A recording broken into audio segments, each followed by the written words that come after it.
Est-ce que c'est pas la chose la plus mignonne du monde? Bonjour à tous, comme vous pouvez le voir, on vient de terminer peut-être le live de la Coupe d'Or, hein, ça peut vous donner une idée de l'état après les lives. Et je me suis dit qu'en fait j'allais refaire une vidéo YouTube parce qu'il y avait pas mal de choses qu'on n'avait pas pu traiter. Et une des raisons qui me motive aussi à faire ça, c'est que je vais refaire la manche au propre. Pour les lives en fait, je travaille toujours avec des feutres ultra épais et je déteste en fait finalement ce rendu, je trouve que c'est pas du tout précis et j'aimerais encore faire 2-3 tests. Donc je me suis dit allez, on se lance dans une vidéo comme ça je pourrais vous donner encore plus de détails et le faire bien tranquillement.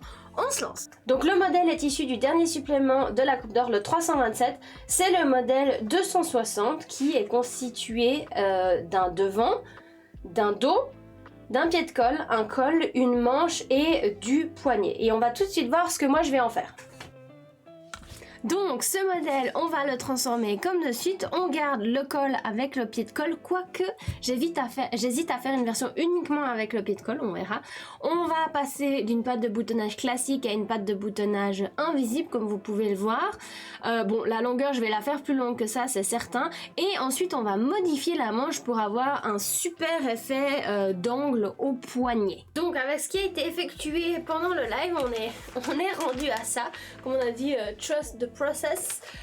Donc on a notre manche qui vient plate à la tête de manche, on a le poignet un petit peu large, c'est pas mal, et on a notre volume ici. Alors il y a une chose que je dois modifier, que j'avais dit que je le ferais mais pas en live, c'est un peu compliqué, c'est la direction de mes plis.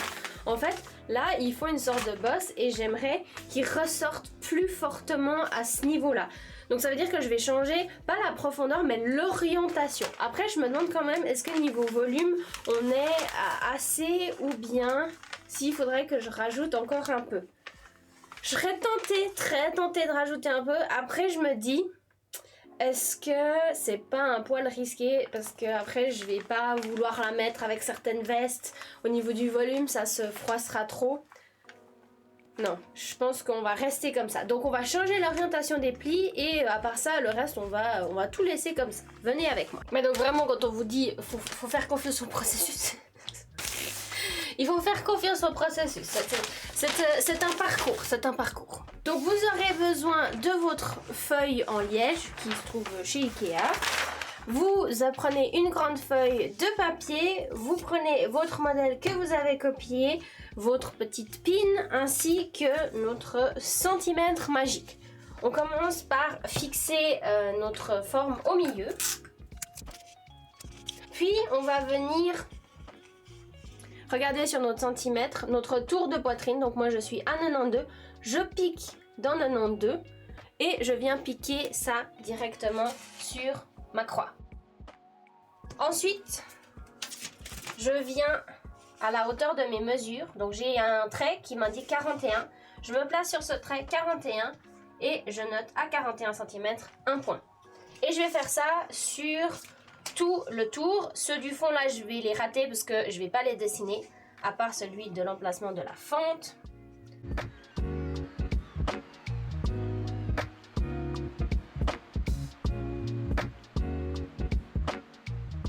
Ensuite, on vient relier tous nos points ensemble. Donc, je commence par le côté de la manche. Pour le fond, je vais tout droit. J'y rajoute ma fente perpendiculaire au fond et elle fait 10 cm de long.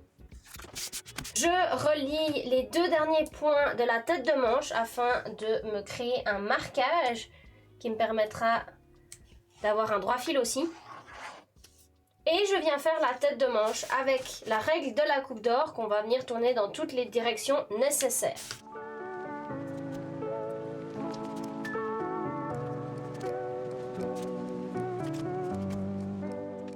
On passe donc au développement plus concret. J'avais déjà préparé ça donc en live et on a défini que notre poignet fini devait faire 21 cm. J'ai regardé sur moi, c'est ce qui correspond. Ensuite, on y ajoute 1,5 de chaque côté pour la croisure. Donc c'est quand on va venir fermer notre poignet. l'espace au bord de la boutonnière et du bouton. Bon, on a le papier là aussi à côté, mais ça nous permet de fermer notre poignet. Et donc, ça nous donne un total ici de 24 cm. Ça, on doit le prendre en compte pour notre calcul du bas de la manche. Et donc dans ce bas de la manche, il y a déjà 3 cm qui est compris en pli, ou pardon 4 cm. Et donc ça fait que au total, nous pour notre développement, ce qu'on a calculé avant, on va devoir ajouter 16 cm. Donc on va ouvrir et ajouter 16 cm dans ce bas de manche. Je commence donc par passer une ligne au milieu perpendiculaire à ma ligne de marquage ici qui vient relier le point le plus haut de la tête de manche. Et ça va marquer en fait le milieu de la manche. Ensuite, on va pouvoir découper sur cette ligne et puis écarter pour y ajouter notre papier.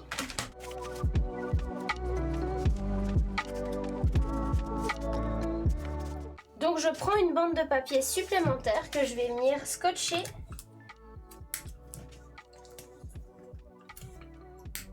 il faut faire attention d'être bien plat.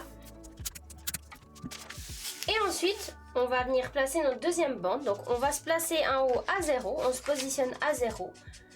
La ligne de la tête de manche doit se toucher et ensuite on va écarter jusqu'à avoir 16 cm. Maintenant, on va remarquer le milieu de notre manche.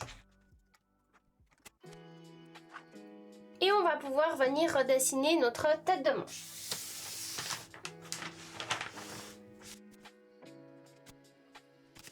On va maintenant s'occuper du pli au bas de la manche. Le haut de la manche, on va le laisser, on y reviendra après quand on fera les vérifications. Donc, ce qu'on a fait pendant le live, c'est qu'on a relié nos plis, on leur a donné la direction de la tête de manche. Mais les plis ne sortent pas assez vers l'extérieur et ça veut juste dire en fait qu'on doit changer la direction de nos plis. Donc, à la place de les orienter vers la tête de manche, je vais les orienter vers mon coude qui est à peu près au milieu ici, donc ça me donne quelque chose par là. Et donc ça veut juste dire qu'en fait je vais relier mes plis et leur donner cette direction là. Donc pour ce faire, je vais noter la profondeur des plis. Donc on a défini ça à 3 puis 7. Je vais les noter et les relier ici.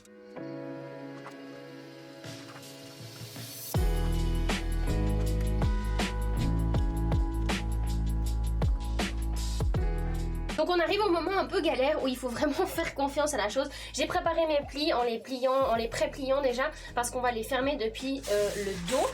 Et du coup, eh ben, maintenant on peut fermer nos plis.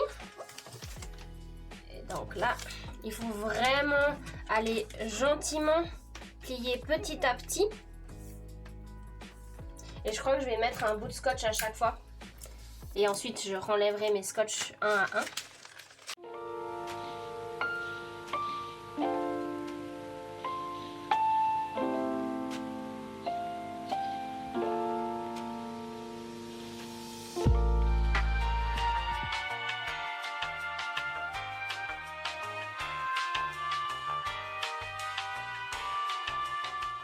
On obtient du coup ce monstre terrifiant. Je vais les plier pour voir ce que ça donne, mais je pense que c'est ça que je veux. Et là, c'est une étape absolument cruciale. On va venir recouper ici, puisque comme vous voyez, ça va créer une différence énorme. Avant, on était ici. Maintenant, on se retrouve là. Donc, je vais redessiner ma manche.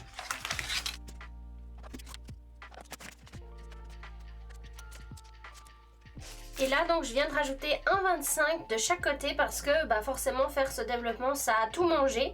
Et donc, je vais pouvoir redessiner les côtés. Comme vous le voyez, il faudra aussi que en fait, je replace la fente, pardon, puisque là, on arrive avec le fond du pli pile dessus. Donc, je vais la pousser un tout petit peu à côté. Test numéro 2, j'essaierai de vous les mettre en comparaison l'une à côté de l'autre. On est, ma foi, fort bien. Là, je suis contente, ça ressort beaucoup plus comme je voulais, je pense.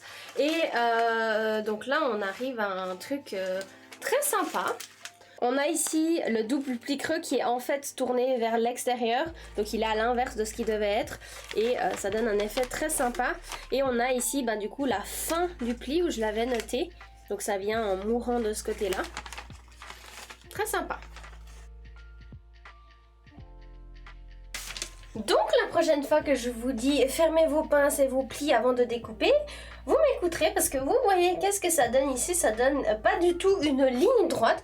Et si on n'avait rien fait, et ben tout ça, cette partie à partir de la ligne, ça aurait manqué. Donc on a bien fait de faire ça. Je vais terminer la manche et on passe à la suite. J'ai pris mon devant et on va pouvoir faire la patte de boutonnage invisible. Donc cette partie-là, c'est mon milieu devant. Le reste, je ne sais pas ce qui était prévu par la coupe d'or, donc je pars de mon milieu.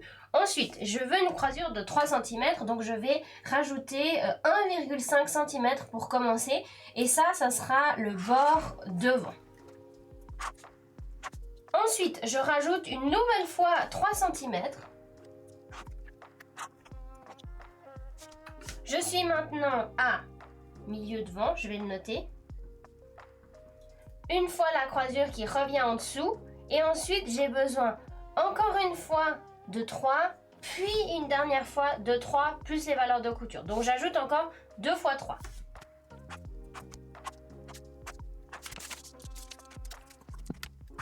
Ici, je vais raccourcir la longueur de ma blouse à 50 cm. J'ai aussi pris le dos que j'ai raccourci à la même longueur que le devant du cou en partant depuis le côté. Et ensuite j'ai réfléchi comment je voulais faire le dos. Je me suis dit que je pouvais enlever la plaque et faire un pli creux inversé qui partait directement depuis ici. Franchement je trouvais l'idée hyper cool. Après je me suis dit que en fait peut-être que si je mettais trop de largeur directement ici, ma blouse elle allait commencer à tomber parce qu'il n'y a rien qui le retenait à cet endroit là. Donc plutôt que de gâcher une blouse avec un truc que je sais pas trop, je vais simplement garder ma plaque et puis garder aussi le pli que je vais faire en inversé pour rappeler les détails qu'on a sur la manche. Et du coup maintenant je vais juste passer à toutes les vérifications, donc regardez que tout va ensemble.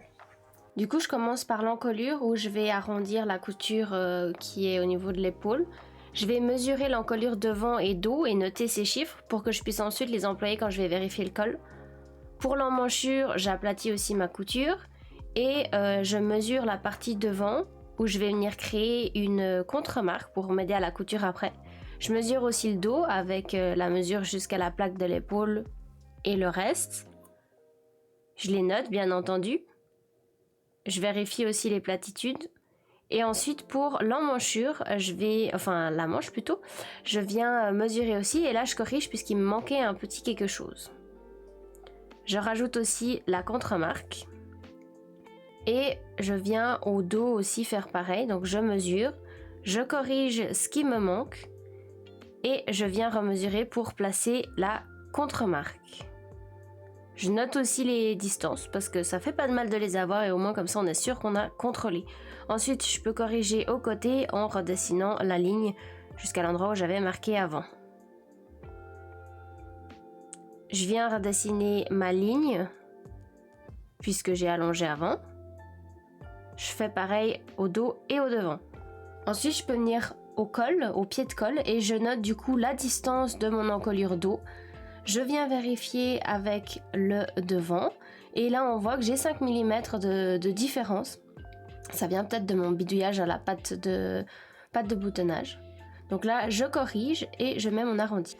Voilà, donc on peut résumer ensemble les pièces que nous avons. On a donc un devant avec la fermeture invisible. Il faudra que je fasse attention quand j'en coupe. Un, je le coupe tout grand et l'autre, je coupe qu'un bout pour la partie d'en dessous. Donc le devant. Avec ça, on a le dos. Le dos qui a un pli creux au milieu. En fait, on a un double pli creux. J'ai fait ça comme ça rappelle la manche. On a la plaque qui vient avec, qui est également coupée en pliure. Ensuite, pour compléter notre corsage, on a la partie col. Je me suis donc décidée pour le pied de col uniquement, pour avoir quelque chose d'un petit peu plus simple. En plus, je pense pas que je vais fermer jusqu'en haut, c'est pas trop dans mes habitudes. Donc, ce pied de col qui match bien entendu avec les mesures que j'ai notées.